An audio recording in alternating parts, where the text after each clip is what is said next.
CCTV 영상 21시 13분경부터 14분경까지 영상 보시겠습니다.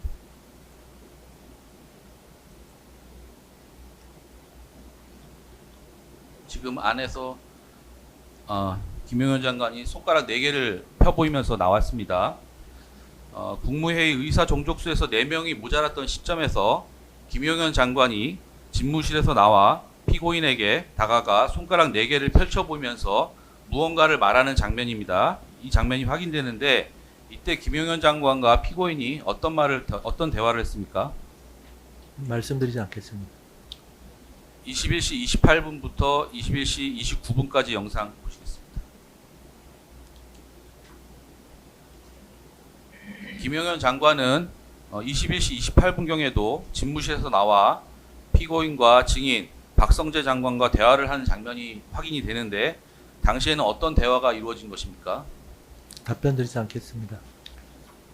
외교부 장관 조태열의 진술을 보면 대통령 집무실에서 나온 직후에 김용현 장관에게 그럼 군대가 이미 다 대기하고 있는 겁니까? 라고 물었을 때 김용현 장관이 그렇다라고 답하였다고 진술한 바가 있습니다. 증인과 피고인 박성재 장관도 김용현 장관과 군 병력 동원 상황에 관해서 대화를 나눈 것이 아닙니까? 답변드리지 않겠습니다.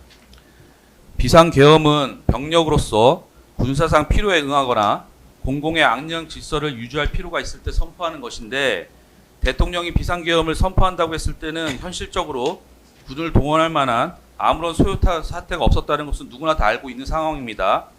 그런데 정작 군을 어디로 이동할 것인지에 대해서 피고인과 국무위원들 사이에서 아무런 논의조차 이루어지지 않았습니까? 저에 대한 재판 과정에서 자세히 말씀드리도록 하겠습니다.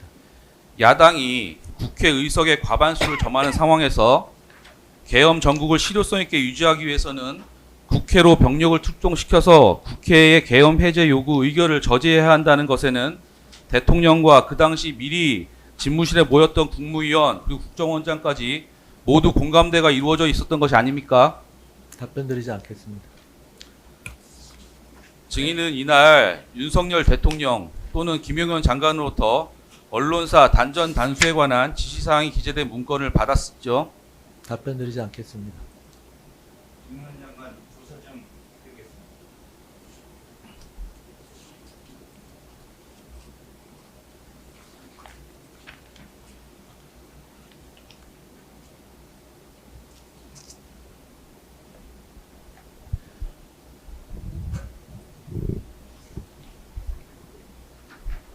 예. 네, 순번 몇 번이 되나요?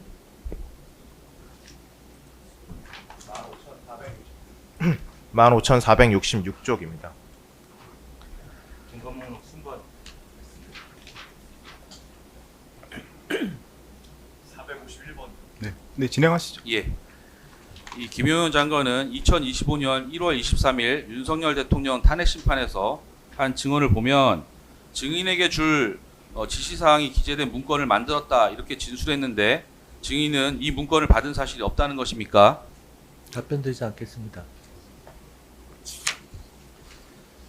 CCTV 영상 21시 48분부터 21시 51분 사이의 영상을 보시겠습니다.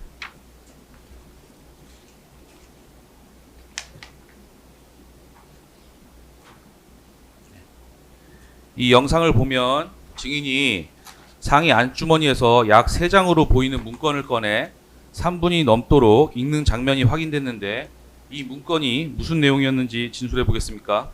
답변드리지 않겠습니다. 21시 49분부터 23시 05분 영상 중 일부를 보시겠습니다.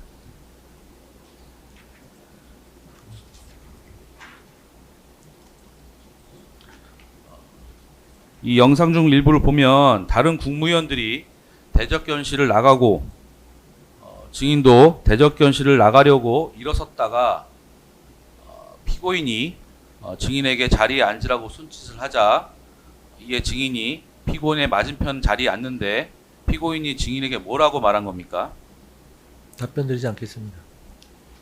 증인은 이후 약 16분간 피고인과 대적견실에 남아 서로가 가지고 있는 문건을 보여주며 대화를 하는데 이때 무슨 이야기를 한 것이고 이 문건이 무엇이었는지 증언해 보겠습니까?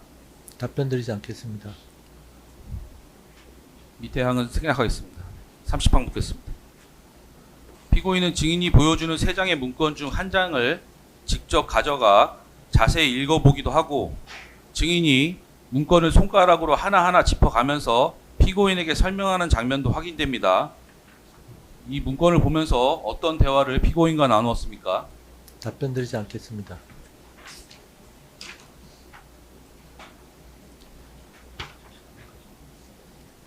(31항) 묻겠습니다. 증인의 수사 과정에서 이 문건이 증인의 하루 일정표였다, 장관 일정표였다라고 진술했는데 비상계엄 선포를 앞둔 엄중한 상황에서 증인이 이미 끝난 12월 3일자 장관의 하루 일정표를 피고인과 확인했다 이렇게 진술한 이유가 무엇입니까? 답변드리지 않겠습니다. 32항 묻겠습니다.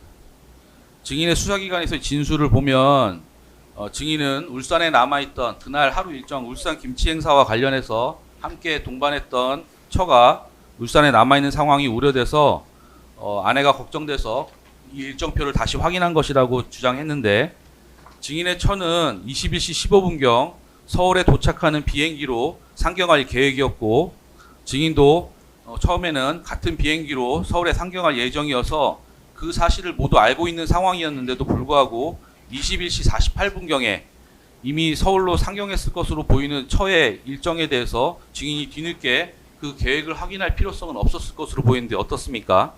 답변드리지 않겠습니다.